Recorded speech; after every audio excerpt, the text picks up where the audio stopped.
Okay, hey everyone, it's Georgina Lewis, and it is Tuesday night in our Sew Along. Tonight we are talking about the Tula Pinkerville Pleated Log Cabin Quilt. So everyone should have at this point Pleated Log Cabin Quilt pattern. You have access to the Petting Fabric website. There's a dedicated page under Member Content. You can access the Sew Along SAL, Pleated Log Cabin, either Cape or Tula. It doesn't matter which kit you're making, the instructions are the same.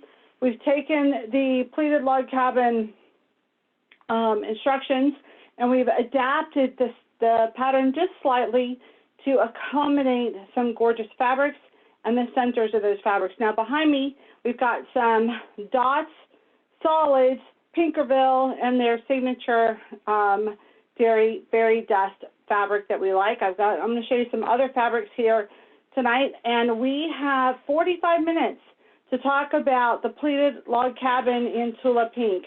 If you joined me this summer, you know that we did the Cape version of this quilt, and there are 3 video tutorials that you can go back and watch and get a lot more depth of knowledge of how to build this quilt from watching those videos. This is kind of a summary and a fast-paced version of the same quilt, but in Tula Pink. Fabulous fabrics. So let's start with what the end product is going to look like in blocks, and then I'm going to tell you how to get there. So thank you to one of my team members, Serena Lett, who is sewing the Tula Pink version of this and helping me get some of these blocks done timely. You will see we have some of these beautiful blocks in the Pinkerville already established for our Sew Along demonstration tonight. Now, if you sat with us before in the summer version, you saw the Cape version of this, and in the Cape version we started with this fabulous fabric called the Sunburst fabric. I love this fabric. It's stunning. And what we realized is this fabric needed to be exposed a little bit more in this pattern. So we adjusted this pattern just so that the centerpiece opened up more, and they call it the frame. And the pattern is a pattern by Lynn Wilson, the Pleated Log Cabin pattern. She's a fabulous designer out of Australia, and a lot of her patterns, you know, are cool pillows, cool quilts, great little items. I discovered her, I think, 2 years ago when I went to market, and I was like, I didn't discover her, but I discovered what great patterns she had, and I just fell in love with them. So a lot of times you'll see me talk about pillows, but this year we're going to be taking some of her fun pillows and incorporating them into our quilts. So the Pleated Log Cabin quilt, what we're doing is we're making these panels, and then we're going to be sewing these panels together, and we're going to talk about how to sew those together. I did attempt to do a French seam as a finished panel seam from panel to panel to panel. So you can French seam it by sewing the front together, coming back through and French seam it, and then you have to fold it under to get it flush or flat. Some people struggle with that, so we're going to talk about some options on the backing tonight. Okay, what do we do about enlarging this panel? What are the steps that you need to be aware of? Because it's a designer pattern, I don't expose all the details of that pattern on a Sew Along. You have to purchase her pattern, but we will talk about how to adapt it without going through the measurements of exact step-by-steps. So we stopped at each frame. We went to 5 frames. So when you look at this panel, for example, what I'm going to teach you tonight is a little bit of techniques of how to create and design your color flow. That's first. The steps to doing a block, the steps to opening up the center a little bit more, and then we're not going to take all our frames as far as Lynn did in her pattern. We're going to stop at 10 inches square because we're using 10-inch squares. which is readily available almost anywhere. Okay? The purpose of opening up this center a little bit more is whether or not you have a flower here in Tula, or if you have a flower here in Cave, you want to accent this. And what I'm going to be doing in my panels, and you've probably seen some that I've done, I'm actually taking beads. So if you're wearing a fancy shirt in the holidays like the one I have on, and it's got all these additional beads that come with it, and you've got a little plastic zipper pocket of beads that, I don't know about you, but I take mine and I throw it in something like this. A glass jar. Now, if you guys watch me week to week, you know that my tech team doesn't like me to leave the camera, and I always do it just so they have to come back and edit it out. But it's a habit that I have. It's become kind of a joke now. But anyway, I have this glass jar. And in my glass jar, whenever I get some new item, I always throw my beads in here, whether they are little pieces of thread or buttons or beads. And a lot of my shirts that I get beads or gems from, I hold on to those things. And I just have a plethora of these little items that I keep packets of. And then what I do when I'm going to be doing this pleated log cabin is I go through my packets and I pull out all the packages that have beads. And those are the beads that I'm going to hand sew and refurbish them into the center of my flowers, just to give it a little pop. The other thing that I really wanted to do when I did this quilt is I wanted to make that center not only pop from hand sewing or embroidering it, but stitching around the lines or the design or quilting the center first before you get all the frames on really kind of helped make that stand out more. And as you can tell, this center is recessed a little bit in these pleats. I would not press these pleats down. The fun part of this quilt is having poofy pleats. So whatever you do, don't press your pleats as you go. Keep them nice and poofy. And in the center, we're going to use some extra batting in the center to make that cushy and stand out. So gather all your supplies and get some extra batting and get ready with your notes, and let's rock this out. All right, so let me set my beads aside. Okay. Supplies. You're going to need just regular batting. You do not have to use your best batting. You can use something to go in the center that would help it be more cushy, and we're going to make the center kind of stand up more than we will once all these layers come through and you add them. You want to make sure that your center is a little more raised. So, batting. Then you're going to need to cut out your center pieces. We changed our center pieces in the Cape version. Okay, these sunbursts are 4 inches. In the Tula version, these are 5-inch charm packs. So that's great. We could just use a 5-inch charm pack. So if you guys have been collecting 5-inch charm packs for Zuma or any of the other lines, you've got a purpose now for those 5-inch charm packs that you've been collecting in your tubs. You now know what you can do with them. We're going to use them in these squares, okay? I'll try to keep my cave off the screen so that we just stick with Tula tonight, because all my cave lovers, you guys have 3 videos just for that cave. Now, some of my centers are going to be cave related, but I'm going to try to keep this topic to Tula.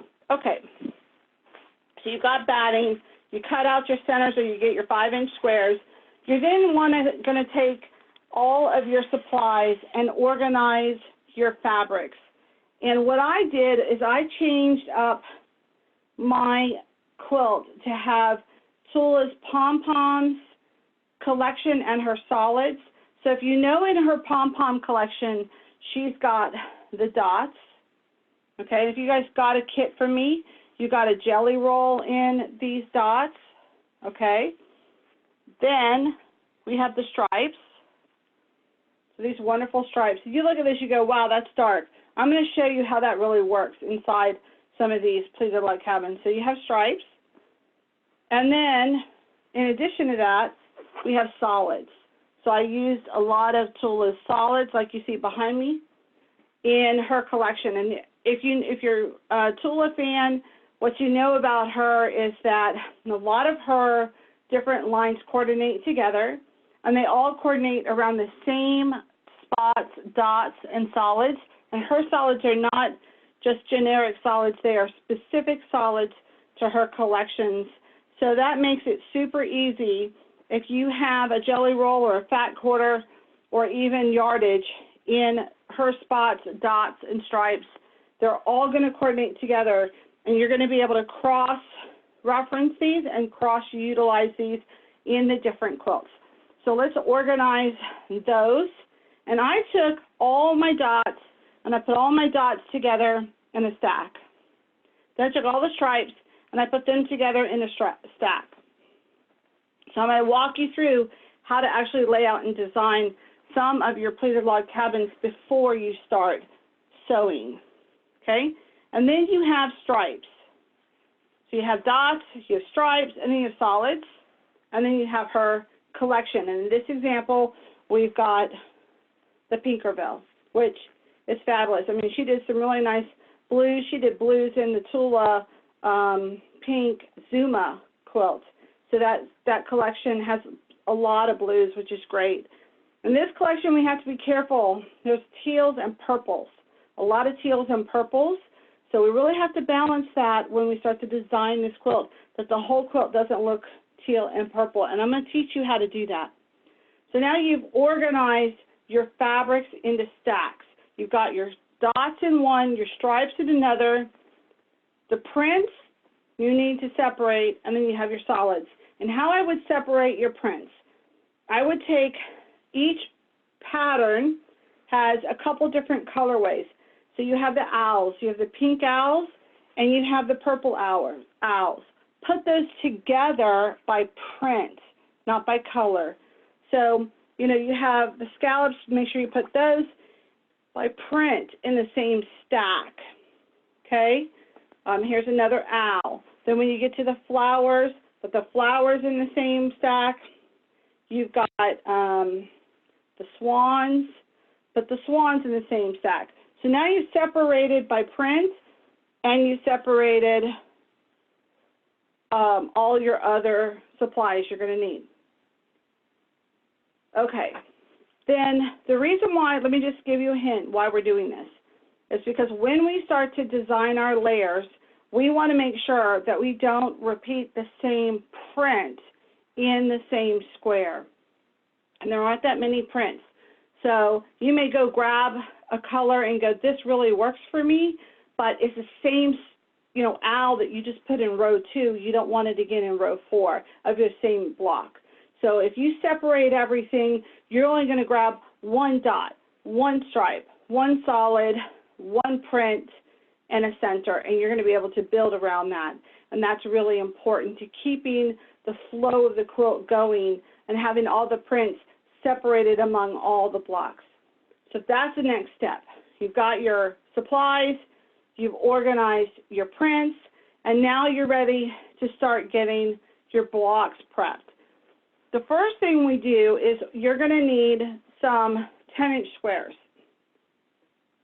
Now I like to use mist. It's a staple item you find in my studio. I have, when you guys go back and watch my video of my studio, you'll see that I have a lot of jelly rolls in mist. It's kind of an off-white, not stark white, and it's not a cream. And I find it's a good staple to use in a lot of these different fabrics that flows well. You could use any 10-inch square or any fabric that you just don't like. I made a joke in the cake group so long that if you got, you know, some fabric from someone 6 years ago that you just don't really like, you've never used it, they're never going to know. Chop it up in 10-inch squares. You're never going to see this. This is the base behind the block that holds everything together. Reuse those fabrics. You don't want anything that's going to fray or fall apart on you. But you definitely want to use up stash that's not your best for the back end. No one's ever going to see it. So I use these. I use these 10-inch squares by Free Spirit that are this color. That's what I have. Okay.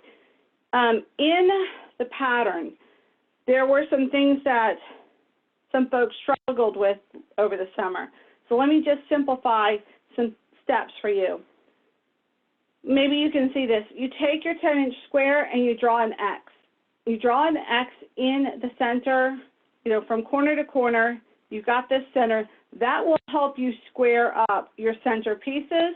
And sometimes your folds match up and sometimes they don't, but so long as you can gauge that you're in the center of each one of these lines as you're building your block, this will really be very beneficial to you.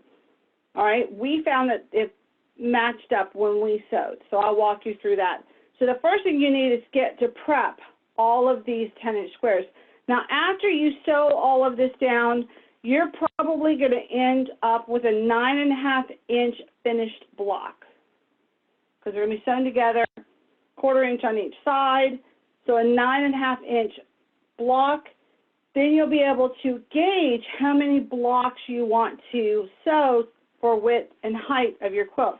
And I know that we often talk about in our group what size queen or king is perfect for you. You just need to add blocks together and do the simple math because there is no sashing in between these. It makes it easy. So we're live here at Sew Along with Georgia Girl. Let me turn that off for you.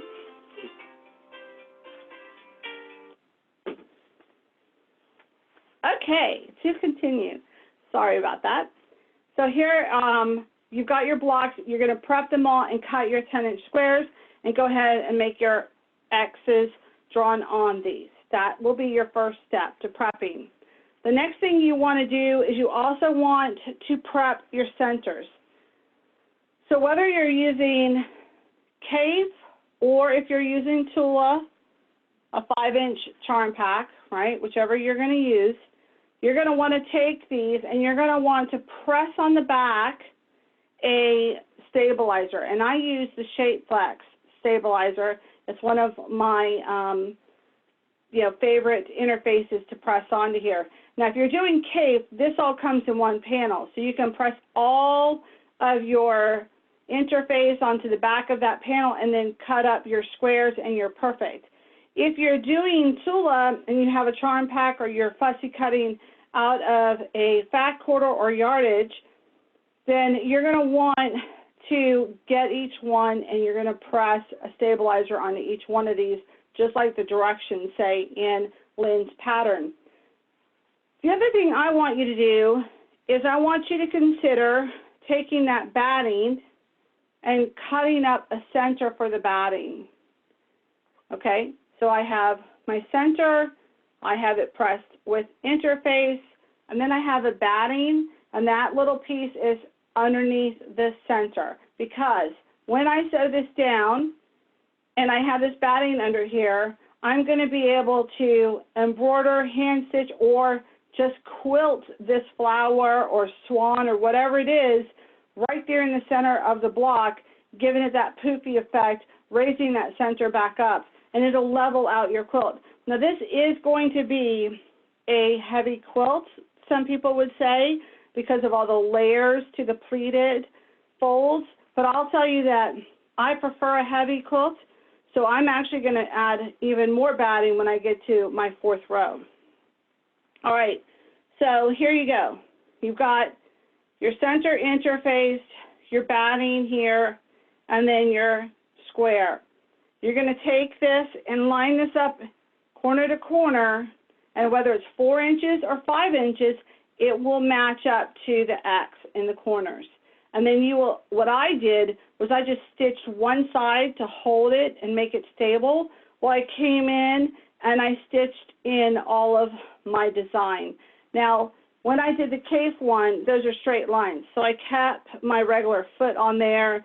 I wish I had a clear foot, because if I had a clear foot, I'd be able, to see a little better, but I know my machine very well, so I knew which way to to sew, when to stop, and then turn and pivot. When you're doing this quilting for the center, and because it's so small for you beginners, what I would do is change your machine and push the button to have your needle down. So you can always lift the foot and pivot your base and then put it back down, and things won't shift on you, and then you can continue quilting. So I would quilt that little center in the middle of your block. That's the beginning, or what we call the center. Then the next thing you're going to do is design your frames around here. But before you just randomly put frames on your block, we've got all this beautiful fabric laid out. You want to quilt all these centers and get those out of the way. You're going to set them aside.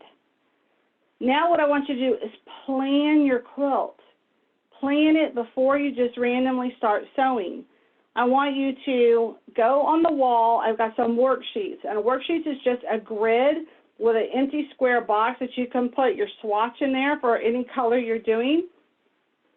So you get your swatch, you can put it on your worksheet, and the rest of the worksheet says frame 1, 2, 3, 4, 5. And you're going to want to write down and plan what colors you're using and what frames, so you don't repeat those fabrics more than once. Now, we haven't started cutting fabrics yet. Right now, we're just finishing our centers. These will take you a little bit of time to do these centers. Get your centers done, okay, and then set them aside. Once you have your centers done, you can then use these centers to plan your frames. So what I like to do, and you saw a picture of this on the wall, is I lay 8 of my centers out. There's 16 unique blocks in both Kate and Tula, ironically. So I lay 8 of them out, and then I start working through my fabrics. And what I do is I sit down and I'll pull a stripe that goes with my center, and then I'll pull a coordinating fabric. So I have some already laid out. You guys will see these in the wall.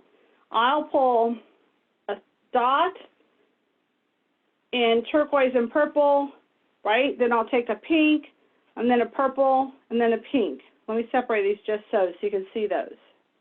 So I don't know if you can see these here. Make this a little bigger for you. And this is all designed around a centerpiece.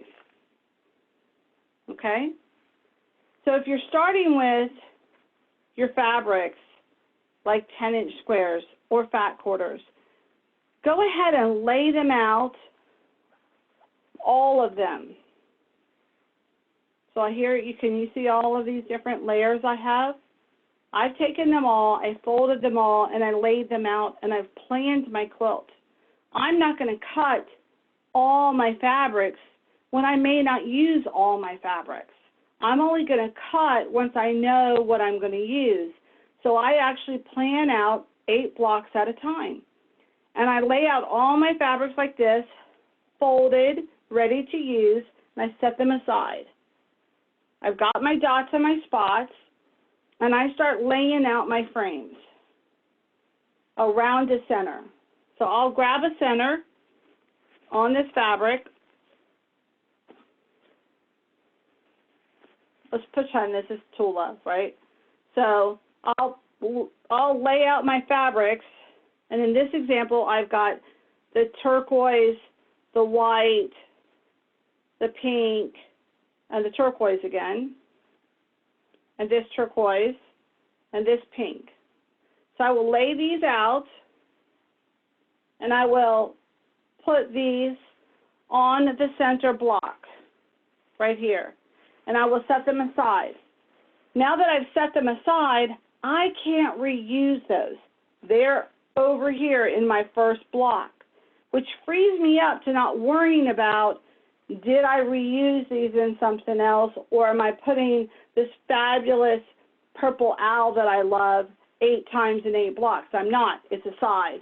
So then I grab the next set of fabrics, and I design the next set around another block. And here, make sure your last layer, which is the one that's prominent that you're going to see on the outside frame, that print changes up every single time. So this stripe, I'm only going to use very few times as the 5th frame. So then I take this with a center and I set it aside. I'm pulling these fabrics out of the stacks. So I'm finding the colorway and the fabrics out of the stacks that I want. Right, so I have all these different stacks going, and I'm always pulling one print, a dot, a solid, a stripe. My set of 5 is done. Then I do another one, and I always try to find what's in the center of this pattern, and I pull that out into the 3rd or the 4th frame. So if I have that orange flower print that she has, I try to pull this orange spot or stripe almost out and repeat it outside the 4th or the 5th frame. That helps draw your eye out with the color all the way out. I very rarely will repeat the same fabric colorway in a sequence. So in this example, I've got the owl, the turquoise spot with purple, then I've got the turquoise and yellow flower, and then I did the blue and turquoise stripe, and then the white fairy dust, and I know what this was. This was my blue scallop that had yellow in it. So this was my center. And this way I pulled this blue and turquoise out, and I pulled that yellow out. And so I'm alternating my colorways as I go out from inside to out. So I hope that makes sense. You would not put 2 turquoises together, because then it's just a blend of color and it's not separated. Okay, so let me see if I can find a bigger example of that. I would not take a turquoise and a turquoise and put them next to each other. I would alternate a pink in between so the colors pop. Now I may not put these 3 together, but you can see how that color pops. That's really key, that you plan out your 2 or 3 colors and alternate them. And you're constantly pulling from different stacks, so you don't have to think, oh my gosh, did I repeat a fabric in this block? You didn't, because they were in different stacks, and you don't pull from the same stacks twice when you're designing a block. Now you've got these blocks ready to go. I do want to show you one other block. You can find this on the wall. This is a real pretty block. This is an example of how well a bold set would work in your quilt. So I've got this beautiful turquoise berry dust, and I use this dark spot with the turquoise in it. And then I pulled back to a purple and turquoise. And believe it or not, I put the raspberry here, which I love. And I pulled it all together with this beautiful unicorn that has all the colors in it. And this is going to be on my outside frame. So you're going to see a lot of this on the outside frame, which will be really pretty because it'll pull that whole block together. So think through those and lay those out. Okay, so now we've planned out all of our blocks.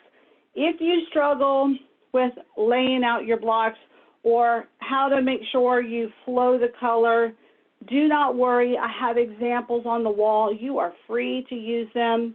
I'd be flattered if you wanted to use those colorways and those designs as your blocks. All right, so now you've laid out all your fabrics. You journal where you're using this spot. Then you can organize your fabrics again and design more blocks. You write down on your chart, your worksheet, if you use this in frame 3, and then you'll know how many to cut of this particular fabric because you journaled on your worksheet how many of these 6 or 7 inch cuts you're going to need. Okay? All right. Let's talk about how I varied this pattern before we move on. When I started to cut these fabrics, what I recognized was that the center is 5 inch, so I'm using a 5-inch charm in the Tula. So it's 5 inches. So my frame around here is going to be 5 and 6. So I know the size I have to cut, and you're going to follow her pattern pretty closely, but my variation will give you the exact lengths of each one of these cuts, because you're going to vary it to make it, you know, more conducive to this initial square size. Our squares are larger in our prints. So that's one thing you need to watch out for, is cutting the length of your frames to size as I have in the variation. The second thing you want to pay attention to, and I got a couple questions about this, is the width of the first frame, okay? So let me find, I had a jelly roll strip sitting here. Let me find that for you. Okay. So this is a scrap, but it'll work. When you go to cut your first frame, so I'm just going to hold this up so you can see it real clearly. When you cut this, you're using jelly roll strips or 2.5-inch strips in this pattern. But the first frame, all the way around, whatever you decide to use, that one you only want it to be a 2-inch strip. So that will be the difference, and you'll find that in my pattern. And the reason why is you're still going to sew it down, okay? So you sew it, the instructions explain that you will take this, you'll sew it wrong side up, then you'll fold it over, and it'll tell you how far this clearance should be. But if it's a 2-inch and not a 2.5-inch in your first frame, that means you're rolling up more. There's less in the fold, and more of that center is going to be exposed because there's less fabric there hanging down, covering up the center. So I hope that makes sense. If it doesn't make sense, then when we get to Q&A session, ask me about this again. So your first frame is more narrow, not as wide as your other frames. That's why you have to plan ahead. You have to know what you're cutting for your first frame, because it's not going to be as wide. Okay, so what you're going to do, I have a block here that's not quite done. Well, that's okay. I'll stick to Tula. So you're going to sew, let me pick one that stands out on the camera. How about pink? So pink is my first frame here. So because this fold, this is only a 2-inch width, it folds over and you see more here, okay? From this point on, every other fold on here should be the same exact width, and when you fold it, this fold section will be exactly the same. I used this tool that we had from our mystery quilt last year. This was a real popular tool, and everyone in my group taught me about this tool. I don't know if you can see that. It's called the Folded Corner Clipper Tool. Folded Corner Clipper Tool. This tool is great because it's very easy to use. It's small. It handles well. And I was able to line this up, and you'll see it on a picture on my worksheet. But I was able to line it up, and I was able to see all my folds very easily. And I could take this little, you know, folded corner clipper tool, and I could adjust very quickly. I did not pin. So in Lynn's instructions, she is an advanced quilter. She's fabulous. She talks about sewing this first frame. So you sew the base, you fold it over, and you pin it. And then you do that for all the different frames or rows. And as you add each layer, then we're going to have a lot of pins in here you have to take out. I found that to be tricky if you're a newbie, because you have to then have that folded and pinned. The pin can't move when you go to sew the next layer on top of it. I just threw a stitch on there. It's super easy. I stitched my first stitch, folded it over. I measured it to make sure I had the right depth on the fold, and I just did a simple base stitch, and I did that all 4 sides each time. So the first stitch, fold it, measure, another stitch, done. I didn't have to worry about it. And on the back, I ended up with all these square frames on my stitches, And Serena, I mean, she did a great job. Hers are like, I should take a picture of hers. It's like picture perfect. She and Jan and Judy, they're like all great. They're really great quilters. But this, you know, as you sew this, you're going to have very even frames if you do this practice of measure, stitch, measure, stitch. So your base lines in. Done. By the time you get done, this baby's not coming apart and you didn't miss a stitch. Now, this is definitely an heirloom type of quilt. This is something that you're going to want a tub to sew your block, put your block away, sew your block, put your block away. You know, you want to build your blocks and then use your scraps to build it, and then you'll end up with a bunch of blocks in the end, okay? So hopefully you guys understood that. Don't have a lot of questions because now I'm going to talk about sewing these together. Now, when you get all your blocks done, you will want to clear your bed, send your husband to the couch for a day, lay all these out, and come up with the right depth and flow of color.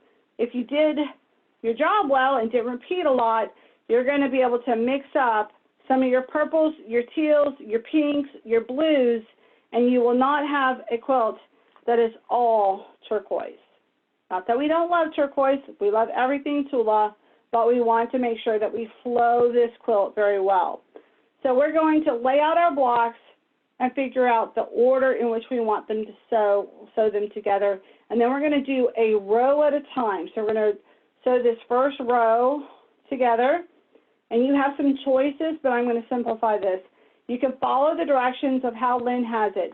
I went ahead because I told you guys to stitch your last frames down. This is going to be a lot easier when you go to sew block to block because you don't have a lot of loose pieces moving around on you. You can simply sew these two together, okay, and make this row. You have to decide what you want to do for the backing so that you know how to press open the seam or press the seam in a direction because you're going to do a backing that's different. So I'm going to explain that in a second. But before you sew these two together, I want you to pay attention to something. The way this quilt works is you're picking a frame. These will be your first two frames on each side. Every time you do a frame, you're going to do this side and this side, then this side, then this side, this side. Then it's going to repeat all the way. You're going to end up with two ends that were your final two, okay, because these are tucked underneath. So those are tucked underneath. These are the toppers. You want to make sure that the direction of these toppers here alternate. So this topper, the last piece, will go on the top, and this one goes on the side. So that when you sew these together, you don't have a bunch of toppers that all unfold the same way. You'll want to alternate that, and it'll create a little bit more stability in your frames. And they won't all look like it's the same row. If you were to do this and you're just slightly off, and they're both toppers, and they come down and they don't fold at the same spot and you're sewing them together, it's going to be real obvious that one fold was off. But if you crisscross them and alternate them, you're not going to notice that, okay? So that's a tip. Now, when you go to sew these together, you need to think through what you want to do for your backing. Put the right sides together. You're going to sew this, open this up, and now you have a choice to make. On the back of this quilt, am I going to do 10-inch blocks as a backing to this quilt? And if you are, you've got a lot of options. I'm going to show you real quick. You get to buy 10-inch squares. So you can get a 10-inch square, and that makes it super easy to design your backing to this quilt. Because now you're doing 10-inch squares against 10-inch squares, and we all know these are readily available in charm packs. So if you're going to design your back of your quilt in 10-inch squares, you're going to want to sew these together, wrong sides together. And you're going to want to sew those together and press towards a certain direction, which is opposite of the block pressing. And then you nest those up together and they will settle nice and flat like that. And then you can stitch down the center of the front and the back, and you're going to get your whole row done that way. If you choose to do yardage as your backing to this quilt, then I would suggest when you sew your row together, you press open your seams and it will lay more flat as you put your backing on here. But then you're going to have to come in and you're going to have to quilt and top stitch in the ditch of these two sewn together. That's exactly why you don't want, if you're doing quilt as you go, 10-inch blocks, you don't want to press everything open because then you're just stitching in the ditch on threads. You don't actually have fabric in there reinforcing in your quilt. So if you're doing a block by block quilt as you go, make sure you fold over your two seams and let them nest together so that you have that whole fabric, right? The whole fabric will be folded and pressed this way, and you'll catch fabric on fabric when you top stitch. So I hope that makes sense. If it doesn't, PM me and I'll explain that. But that's what I would recommend when you're going to do this. Now, if you are quilting as you go and you're doing 10-inch blocks on the back of these guys, I would sew a row together, or if you're a new quilter, you might want to do 4 blocks and then 4 backs together, because as you stitch your backs together and then you lay them down and you come back and you top stitch them, if you're off just so, let's say you always sew your regular backs, which is just one piece of fabric, to another piece of fabric, and you do a 1/4-inch seam. When you're doing these blocks and you have all these layers of fabric you're sewing through, you could be dealing with super thick fabric that you're not used to, and you press those open, you might find that your front blocks are just a hair off as you're going through the row, and you don't want to wait till the end to find out that you got to get your seam ripper and take apart a bunch of these blocks just to get them to line up. So if you go 4 blocks at a time in your row and then 4 backs and then you sew them together, you're going to find that it's a lot easier. So those are my tips that are not in the instructions that I think will help you sew this together much better and faster and easier. We take your time. We want you to sew your blocks, put your designs on the wall, inspire other people on how to sew together their blocks or design their layers. We really love that because, that ingenuity is something that inspires other people. And I love seeing some of these designs. These are beautiful fabrics as they come together. So do that for us. Put your blocks up. We're going to revisit your progress in September. And when we're doing our quilt in September, which is the Union Jack, we will ask for pictures of some of these blocks, and we will show you some of our quilt put together. In a couple weeks, just to recap before we go to Q&A, we do not have a webinar next week because I will be at a trade show. But in September, we're going to start on the Union Jack, and I'm going to show you this is the City Slicker quilt, and we have the Tula one right now is being quilted. So we're going to be showing that to you on the wall, and then we have the Cape one coming up. So hopefully in September you'll be able to see both of those beautiful quilts. I do have a few Cape City Slicker quilts left. I don't have any more Pinkervilles, but I have a few of these City Slicker quilt kits together, and you will have to get your pattern from Highway 10 Designs, and all that information is on the Facebook wall. So I think that's it, and I want to thank everyone for coming with us tonight. And now we're going to go to our favorite part as our Q&A.